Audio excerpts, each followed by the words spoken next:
Primero voy a hacer unos pocos anuncios relacionados con los Daniels. Tenemos la columna de Enrique Santos Calderón, muy interesante. El título dice todo acerca de lo que él opina sobre pues, lo que está haciendo el gobierno, que es el que mucho abarca, puntos suspensivos. Tenemos una columna muy interesante de un colaborador que hemos vinculado. Le hemos pedido una columna en esta ocasión, que es un gran novelista, un gran músico, un gran ensayista, que es Pablo Montoya, antioqueño.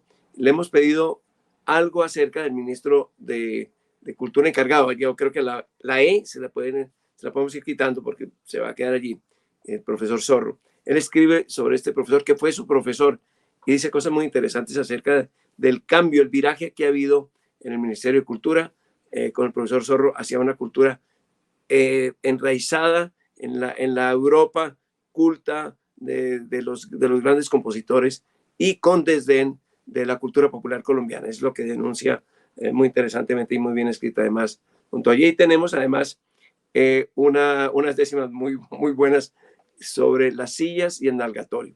No les digo más, ustedes tendrán que oírlas. En cuanto a lo demás, les digo, yo tengo buenas noticias en el sentido de apartarnos un poquito de este mar político que nos consume.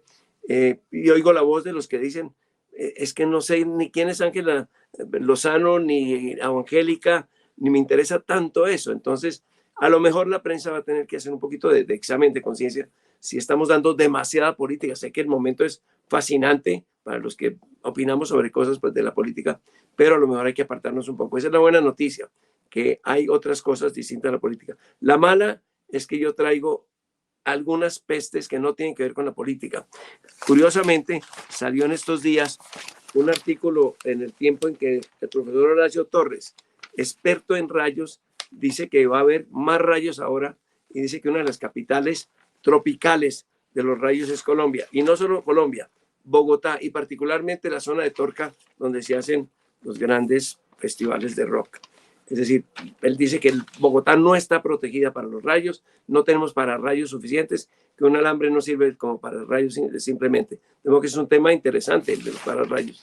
Y hoy escribe Ricardo Ávila sobre las posibilidades de que regrese el fenómeno del niño, que ya pasa el de la niña, pero puede venir el del niño con toda clase de problemas de inundaciones, huracanes, etc. Y finalmente, mi columna, que habla sobre terremotos y otros males, y dice así: el libro Desastres Naturales en América Latina, de John Carolyn Eldrick, lleva impresa la siguiente dedicatoria: en memoria de Omaira y Anaica y en homenaje a toda la gente que quedó aquí. ¿Quién es John Eldrick? ¿Quiénes son Omaira y Anaica? El próximo 13 de noviembre se cumplirán 38 años de la riada de lava, barro y agua que anegó Armero y sepultó a 20.000 de sus 30.000 habitantes. Muchos colombianos nacidos después de esa fecha identifican a Omaira Sánchez Garzón, la chica de 13 años, que agonizó ante los ojos conmovidos, angustiados y levemente morbosos del planeta durante 3 días y murió sin que fuera posible rescatarla. Su nombre figura en todas las listas de víctimas egregias de catástrofes naturales. La tumba de Omaira ya llevaba 14 años convertida en atractivo turístico del cementerio de Armero cuando nació Anaica San Luis en Liancourt, una aldea perdida de Haití. 11 años más tarde, el 12 de enero de 2010, un terremoto de 7 grados en la escala de 10 sacudió la isla. Anaica quedó atrapada entre los destrozos, muy parecida a las circunstancias a la de Omaira. Como la de Omaira, su imagen dio la vuelta al mundo. Durante 2 días, los vecinos intentaron liberarla de las varillas que enjaulaban sus piernas. El tercero llegaron por fin un generador eléctrico y una sierra. Al cabo de poco tiempo, un carro con Anaica como pasajero partía por los caminos quebrantados hacia el hospital más cercano. Pero la chica no alcanzó a llegar con vida. Se desangró en las 3 horas de viaje y se llevó con ella su sueño de convertirse en abogada. Muchos la recuerdan como símbolo de aquella terrible catástrofe natural. Esos son los 2 nombres que menciona John Eldrick en su dedicatoria. La autora del libro, que se ocupa de los desafíos en la era de cambio climático y cómo enfrentarlos, es una conocida periodista y gringa creada en los exigentes jardines intelectuales y científicos de la Universidad de Harvard. Ha recorrido casi toda la América Latina, vivió en Colombia y aquí cubrió las noticias durante cerca de 10 años. Fruto de ellas fue un divertido libro de memorias titulado una gringa en Bogotá. Actualmente dirige en Boston la revista Mirada Harvardiana sobre el continente y acaba de lanzar su libro, donde lo primero que hace es discrepar de quienes denominan estas tragedias desastres naturales. Cito comillas de ella: no existe realmente ningún desastre natural, escribe. La sociedad y el entorno determinan su impacto y a veces incluso su causa. Omaira resultó víctima del atraso de una región donde fue imposible conseguir herramientas elementales para zafar los hierros que le atenazaran las piernas. Faltaban inclusive palas. Anaica también fue presa de varillas retorcidas y trozos de concreto, pero sobre todo de la ausencia de auxilios rurales y la lejanía del hospital más cercano. Uno de los primeros ejercicios del trabajo de Elric fue comparar los efectos sociales de la epidemia de COVID-19 con los que han arrojado en Latinoamérica huracanes, sismos, maremotos y fenómenos similares. Su conclusión señala que unos y otros siguen el mismo modelo, cito comillas, un patrón que hace que la brecha entre ricos y pobres sea dolorosamente visible.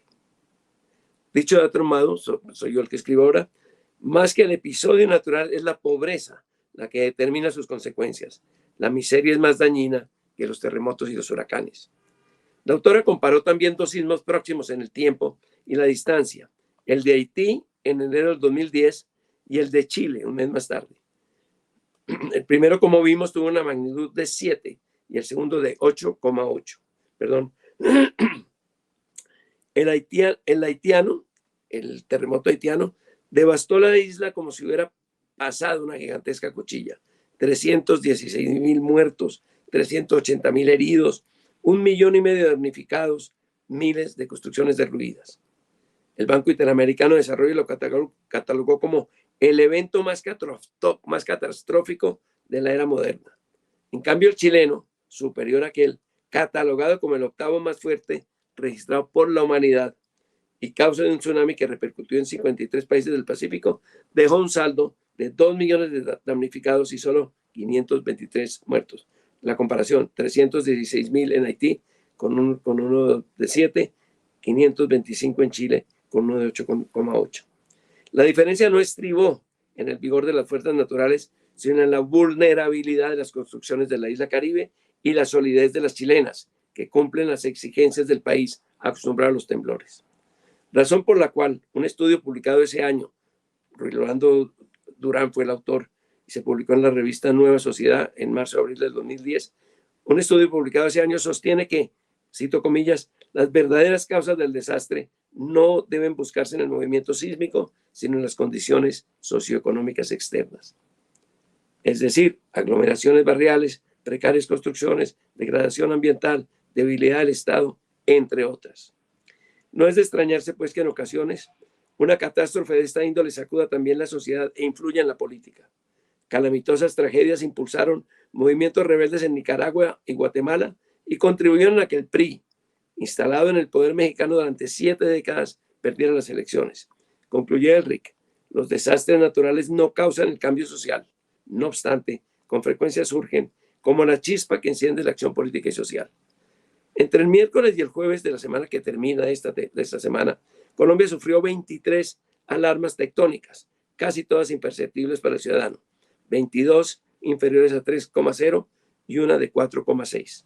Sin embargo, el 10 de marzo sembró el pánico en parte del país un temblor de grado 5,9. Resulta difícil pronosticar la súbita aparición de un terremoto en nuestro mapa, pero es fácil predecir que cuando ocurra, encontrará un país dividido, una naturaleza arrasada y una corrupción sin frenos, cuyas herederas son numerosas construcciones levantadas con materiales de calidad inferior a la que ordena la ley. Quiera desde su cielo Mayra Sánchez que no nos vuelva a coger impreparados una catástrofe disque natural como la que acabó con Almero.